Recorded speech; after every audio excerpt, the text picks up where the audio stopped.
This is Brother Peter Diamond, VaticanCatholic.com. I wanted to talk about Catholicism and America. I recently read a book called The Faithful, A History of Catholics in America by James M. O'Toole, published by Harvard University Press. I wanted to quickly discuss some of the interesting quotes in the book and talk about the topic a little bit. One of the interesting facts is that at the beginning of America, prior to the signing of the Constitution, there were very few Catholic priests in America. Some colonies actually had laws against Catholic priests and the spread of Catholicism. For example, in Massachusetts in 1647 there was an anti-priest law. It stated that any Jesuit or ecclesiastical person ordained by the authority of the Pope is not allowed within their jurisdiction, and that if anyone was suspected of being such a person, he was to be banished, and if he came back, he was to be put to death. The first Catholic Mass was not said in Boston until the 1770s. Hence, there was a lot of anti-Catholic discrimination in the American colonies.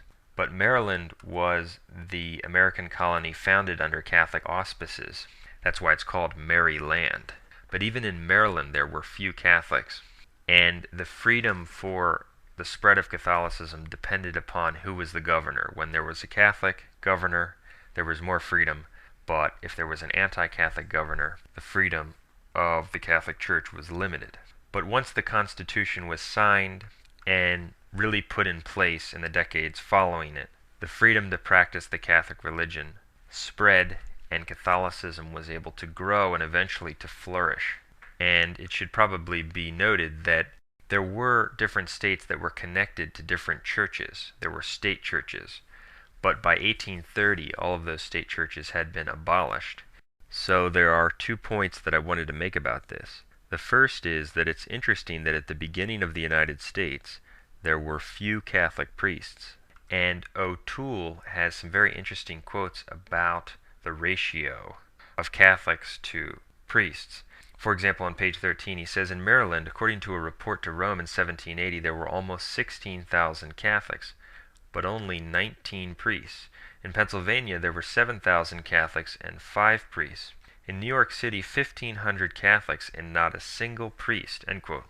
For that reason, Catholics rarely got to Mass. Some went months, some went over a year without hearing Mass. Therefore, the obligation that normally binds one to attend Mass on Sunday did not apply. The same is true in our day of the Great Apostasy, when there are very few options for traditional sacraments and basically no authentic Catholic priests. So I personally find it interesting that at the beginning of this country there were few Catholic priests, few options for a traditional authentic Mass, and now in our day, in the Great Apostasy, in a time that looks to be possibly like the end of this country, or at least the end of what this country has been, there are few Catholic priests, few options for sacraments. It's a spiritual desert in many ways, just like it was at the beginning. In line with this, O'Toole points out how priests would travel far and wide, and they would have to go long ways to reach the faithful scattered all over the place. With this context, we can also understand why Pope Leo XIII in his 1895 encyclical Longinqua had some positive things to say about the United States Constitution. In number 6 of that encyclical, he says, quote, for the Church amongst you, unopposed by the Constitution and government of your nation, fettered by no hostile legislation, protected against violence by the common laws and the impartiality of the tribunals, is free to live and act without hindrance, end quote.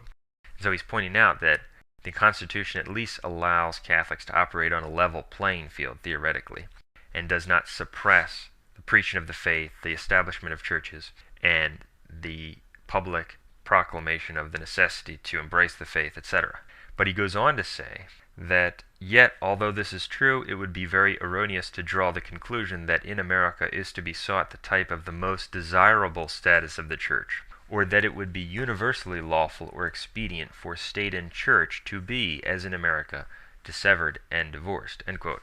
So he's still condemning separation of church and state, and he's making it clear that it's not ideal. It's actually opposed to the laws of God and what the church teaches. But compared with the alternative, a situation in which Catholicism is suppressed and limited, this is a much better situation. That's his point, and he is correct. I emphasize that because you have liberals who will focus on how Leo XIII had some positive things to say about the Constitution and ignore the fact that he actually condemned, still within that context, the separation of church and state. And then you have some other radical schismatics who condemn him for saying anything positive about the Constitution when they totally miss the point, which is that he's praising it in the context of what it allowed as opposed to the alternative, and the previous situation the church found herself in when it was suppressed in the colonial atmosphere. And so you had very few priests at first, but once there was more freedom and more immigration from Europe and Catholic countries in Europe, Catholicism really started to gain momentum and gain converts and establish churches, and it was very interesting to see some of the stats about the number of masses that were said, the number of priests who were in residence at certain churches in the 1800s and the 1900s. It's just amazing when we consider the spiritual desert in which we live today. And I wanted to give a few quotes on this.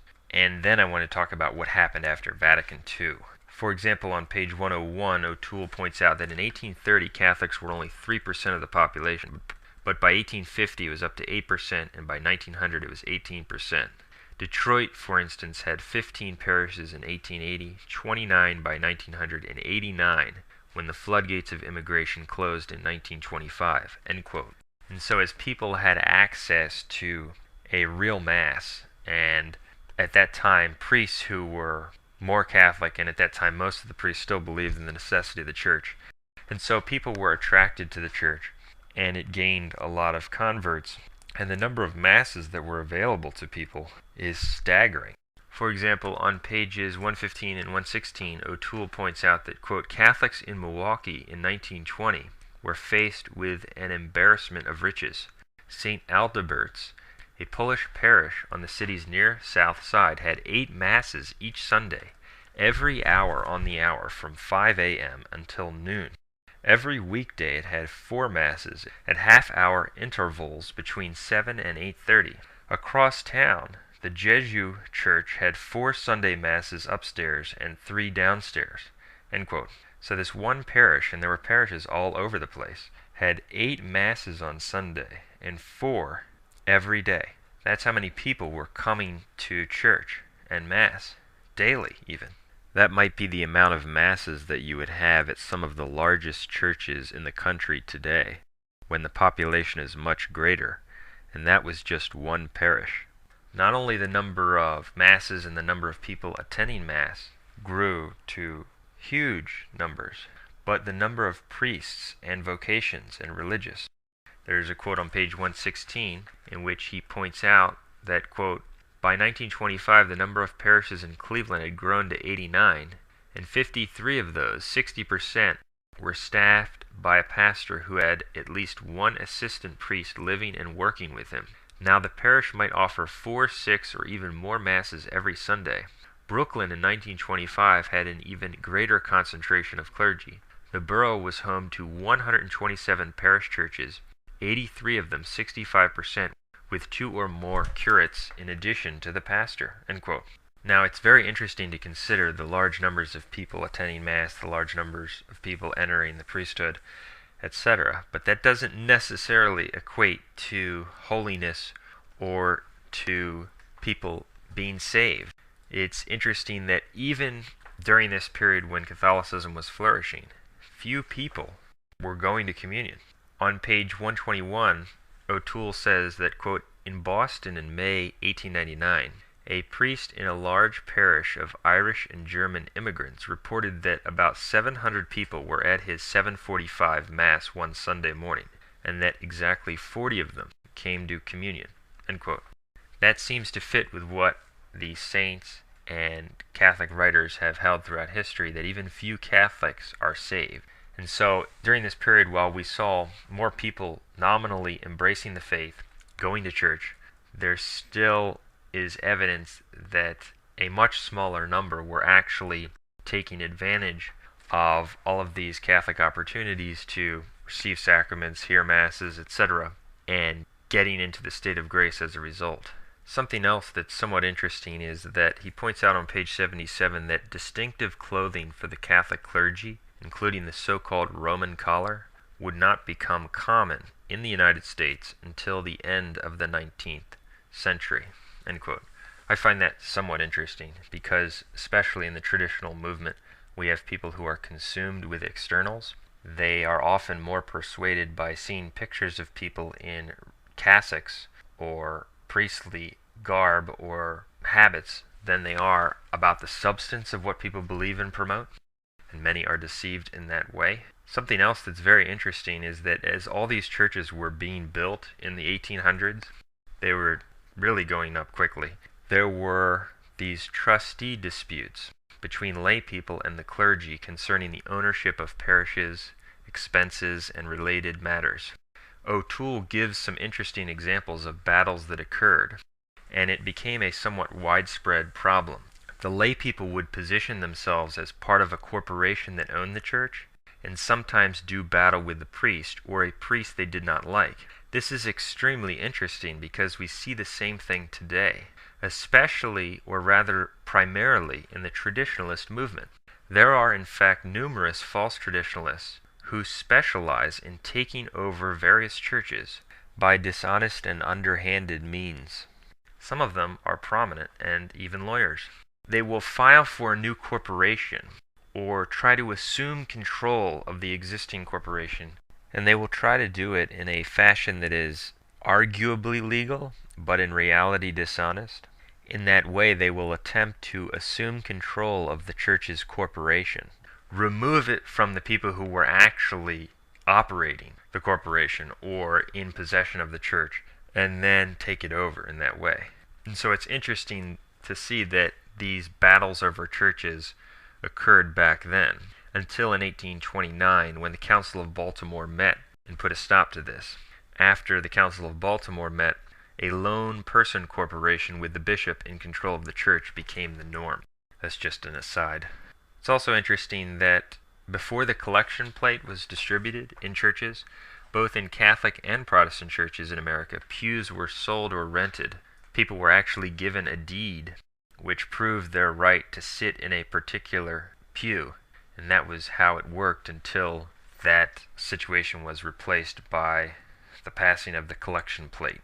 And so Catholicism continued to grow and actually flourish in terms of numbers of vocations, people coming to church, number of priests, the number of masses available. And in the 1940s, there was a Catholic priest who had a radio program named Father Coughlin.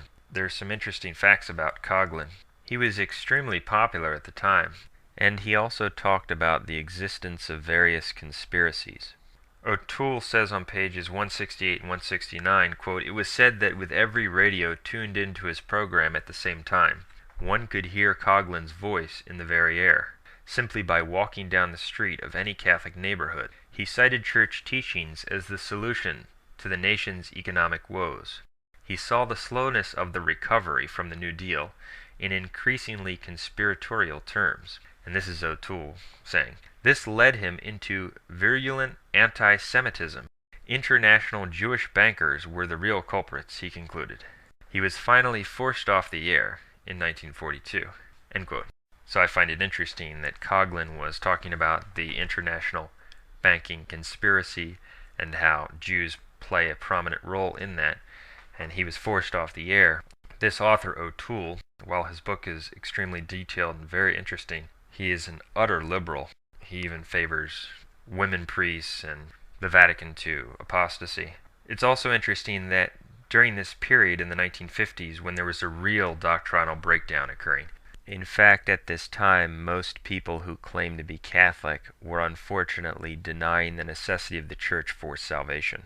In the 1950s, this Bishop Fulton Sheen, with whom many people are familiar, he had a television show on ABC, and at one point, Sheen actually had 30 million listeners. He had a prime-time show on ABC. The problem, however, was that Sheen reflected a watered-down, gutted false Catholicism, which most people had adopted by that time, according to which people can be saved outside the church.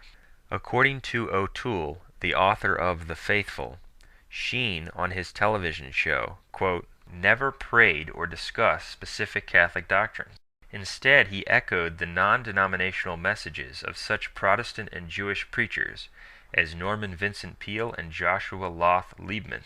Sheen's point was simple. Life was indeed worth living if one turned attention periodically to higher things. For Americans who had put their, quote, faith in faith, Sheen's message did not require adherence to Catholicism, end quote. And so his message was essentially, quote, inspirational, conservative in terms of non-denominationally conservative. And he would speak against communism, and therefore in the process he would compromise. This is an example of how large numbers do not necessarily equate to success. He was reaching 30 million people, but was he reaching them with the truth? No, he wasn't. Sheen was in fact an outrageous apostate. His television program was so acceptable and palatable to non-Catholic audiences that it's still rerun on the Protestant Trinity Broadcasting Network. And Sheen was an example of the heretical bishop and priest that set the stage for the Vatican II Great Apostasy. By the way, there's an extremely heretical statement from Sheen on the dogma outside the church there is no salvation. It's so bad that even one of the priests of the Society of St. Pius X, who himself denies the salvation dogma and authored an outrageously dishonest book on the topic, he actually criticized Sheen on the topic, and he quotes Sheen. Sheen says, quote, I studied and read so many things about what we used to call the salvation of pagans. How were these unbelievers saved? In the 11th century, we were given the theology of baptism of desire. But when you travel the world, visit leper colonies, see human beings fighting with vultures in the garbage heaps of Latin America, when you see the poverty of the great cities of the world, when you see 250,000 sleeping in the streets of Calcutta, when you see starving women with starving children strapped on their backs, when I saw all these things, I never saw so many Christs in my life. I saw them everywhere. Maybe I saw more there than here, but in a different way. When you say that they do not know Christ, they do not need to know. End quote. So Sheen's saying that these pagans don't need to know Christ. As long as they endure hardships in their lives, that's their salvation, and they are in fact other Christs. And it's so heretical that even this SSPX priest who denies the dogma basically condemned his statement. And Sheen went on to embrace the Vatican II apostasy, false ecumenism. So he was really a false teacher and a false prophet who led people into this watered-down, non-denominational, conservative type of religion.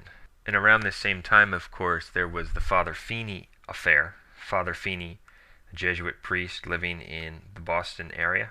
O'Toole mentions this on page 254. He says, by 1949, Feeney was giving a rigorous reading to an ancient church maxim, first articulated in the contest with paganism in the 3rd century. Outside the church, there is no salvation. Feeney interpreted this literally to mean that all non-Catholics, Protestants, Jews, Muslims, and everybody else is simply going to hell. Serious theologians had moved away from this absolutist view, but the Feeney group insisted on it. End quote. Well, of course, what Feeney was saying about that was the dogmatic teaching of the Church, the teaching of the popes, the specific teaching of the Council of Florence, but that was being rejected. And in its place, outside the Church there is no salvation meant there is salvation outside the Church. And since he was one of the only priests, basically the only priest at that time, who still believed in the dogma, he was being opposed. And it wasn't about the issue of whether unbaptized catechumens can be saved, as a lot of the modern-day heretics would like to portray it. It was about whether you have to be Catholic, period. Feeney was saying yes, the people who opposed him, no. It just shows you how heretical the clergy were in the 50s and in the 40s. This was the heretical climate that gave way and set the stage for this post-Vatican II apostasy. And people say that Father Feeney was condemned by the Church. Not true. We have a whole section on that in our book, Outside the Catholic Church. There is absolutely no salvation. The so-called Holy Office letter that denounced him was not only heretical, it not only directly contradicted Catholic teaching on the body of the Church, but it's not infallible for many reasons. It was not promulgated in specific form by Pius XII. And that's discussed in our book, and there's much more to say about that, but I don't want to spend too much time on it here. And then the Vatican II apostasy occurred, and there are some very interesting quotes in O'Toole's book concerning the desolation that ensued after Vatican II. I'm not going to talk about the heresies in Vatican II. You can see our website and material for all of those.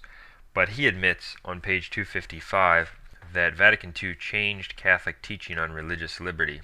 He says, quote, "Moreover, largely at the prompting of John Courtney Murray, another American Jesuit, the Council, meaning Vatican II, endorsed the principle of religious freedom. Earlier popes and councils had rejected any such idea. Error had no rights, the saying went." End quote. O'Toole is a liberal, apparently professing to be Catholic. He seems to profess to be Catholic. And he seems to support all of Vatican II's changes. And he's admitting that Vatican II denied previous teaching on religious liberty. He also acknowledges the disappearance of traditional devotions, the disastrous effects of the liturgical reform. He provides a very interesting summation of the devastation on page 223. He says, quote, "At the same time, a number of traditional devotions disappeared from American Catholic practice. Vespers and benediction, for example, staples in churches on Sunday afternoons since the early 19th century, were abandoned nearly everywhere." End quote. And that's another thing I didn't cover, but he has numerous quotes about how many people not only would show up at Mass, but would also show up for benediction and vespers, and that these practices disappeared after Vatican II. In the same way, it's fascinating to consider some of the quotes concerning the changes in confession practice. Prior to Vatican II, and when the Church was flourishing in terms of numbers, many people were approaching confession. On pages 182 to 183, he says, quote, "At St. Benedict's, a church in Highland Park, Michigan, in 1949, for example, priests heard confessions every Saturday from 3 to 6 in the afternoon, and again from 7:30 to 9:30. So that's 5 hours of confessions just on Saturday. The parish even specified an hour, 11 until noon, on Saturday morning when children could confess. Additional hours were also provided before certain feasts like Christmas or Easter. During Lent, at least one priest was also available every weekday morning between 8:30 and 9. End quote. But after Vatican II, confession vanished. He points out on pages 217 to 219, quote, "The decline was evident in local churches everywhere. In 1962, St. Thomas Aquinas Parish in the Jamaica Plains section of Boston made priests available for confession for 3.5 hours every Saturday afternoon and evenings. In 1969, this was cut back to an hour and a half, and by 1990 it had been reduced again to just half an hour. Parishioners were simply not coming. For all practical purposes, the regular confession of sins had ceased to be a part of American Catholic life." End quote. So in 1962, they were available for 3.5 hours every Saturday, simply because Vatican II really hadn't been implemented yet, and the practice of making themselves available for so many hours for confession was retained from before Vatican II. However, by 1969 they cut it back to an hour and a half because people weren't coming, and then by 1990 it was reduced to a half an hour. And at most churches today, no confessions are heard at all, and if any are heard, it's by appointment. One of the most striking quotes I found in the book concerned Saturday Mass, this practice in the Novus Ordo Church of allowing people to fulfill their Sunday obligation on Saturday instead of on Sunday. And of course, when that was implemented by the Vatican II Church, it was a complete novelty. It was something that had never been seen before in the tradition of the Church. He points out on page 206, quote, "Few lay people ever heard of the notion of a liturgical day, but they got used to the new schedule. In Pittsburgh by 1990, fully 1/4 of all Sunday Masses were offered on Saturday." End quote. So, in Pittsburgh, 1/4 of all the Masses were given on Saturday, not Sunday. It's a total replacement of the Holy Day. This was the devil's way of eradicating the Sunday obligation. And even some Novus Ordo priests wondered about this, as heretical as they were.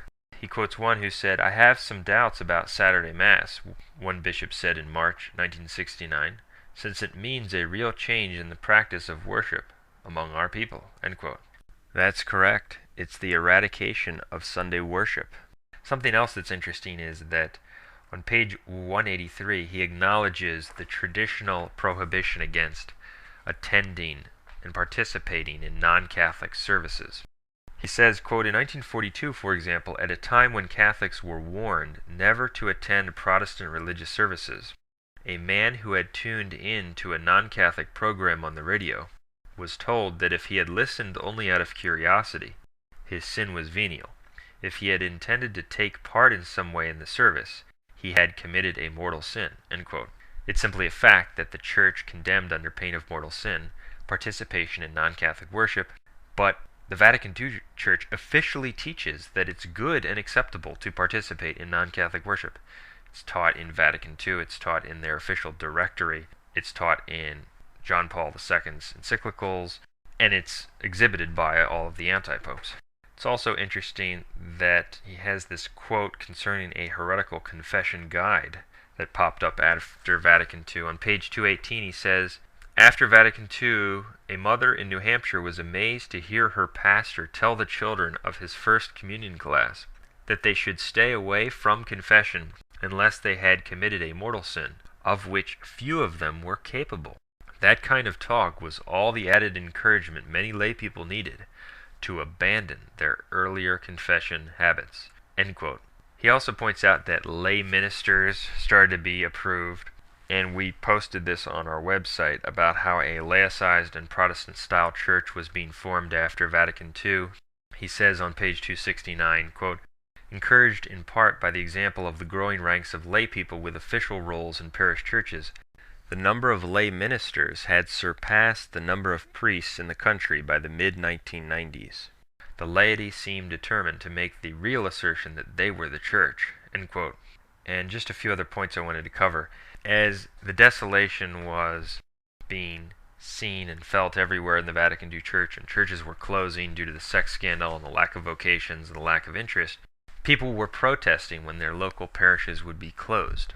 And this is really interesting because it shows that while these people don't care at all about the substance of the Catholic faith, about the real teaching of Jesus Christ, about the gospel, about the necessity of the church, they do care about their building. It's all about community. It's all about showing up at a church. It's about being around others. Even with most traditionalists, this is the case. That's why they latch on to these heretical priestly groups, and they don't care about the substance of the faith, because their faith is defined by other people. It's defined by fellowship. It's defined by communal activity.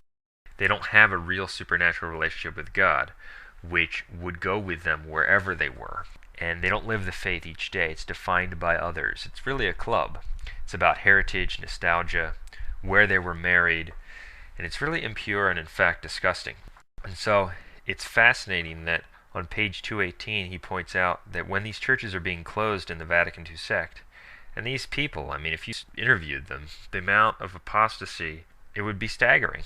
But he points out that, quote, "Sometimes lay people responded with organized resistance to the closing of their parishes. Parishioners at St. Albert the Great Parish in Weymouth, a working-class town south of Boston, took drastic action by occupying their church, changing the locks, and staging a round-the-clock vigil while they appealed its closing. 'My parish, my faith, my family,' said a hand-lettered banner strung over the door.